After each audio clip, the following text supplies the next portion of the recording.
Vous êtes venu voir quoi?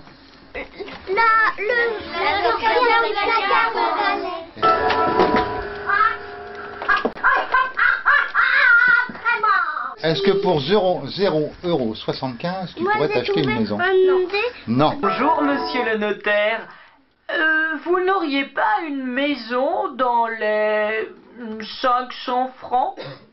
Dans la petite salle feutrée de la maison des marionnettes, la magie opère à chaque spectacle. Vous allez me dire ce qu'elle a de particulier, ma maison. Si vous ne voulez pas me le dire, je vous casse la tête. Voilà près de 60 ans que ça dure. En 1938, le Guignol des grands-parents de Serge s'installe cour Saint-Pierre.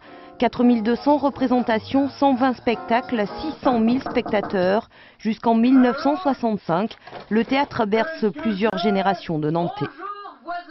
J'ai une arrière-arrière-grand-mère qui s'appelait Chabot, qui suivait les troupes de Napoléon Ier en Russie avec un théâtre de marionnettes. Aujourd'hui encore, la belle histoire continue. Mais les temps sont durs. Avec 22 000 € de subventions municipales et 16 000 € de loyer par an, la maison de la marionnette s'efforce de maintenir une activité tant bien que mal. Vous ne pouvez pas me faire disparaître un jour pareil. On essaye bon an mal an de monter un spectacle par saison. Cette année, nous ne le faisons pas, exceptionnellement, pour des raisons uniquement budgétaires. On prépare activement une création pour la rentrée prochaine. Née dans un théâtre au début du siècle, la compagnie doit désormais se contenter de locaux trop exigus. Sur les banquettes un peu usées, il ne reste jamais une place de libre. Serge est même parfois obligé de refuser du monde.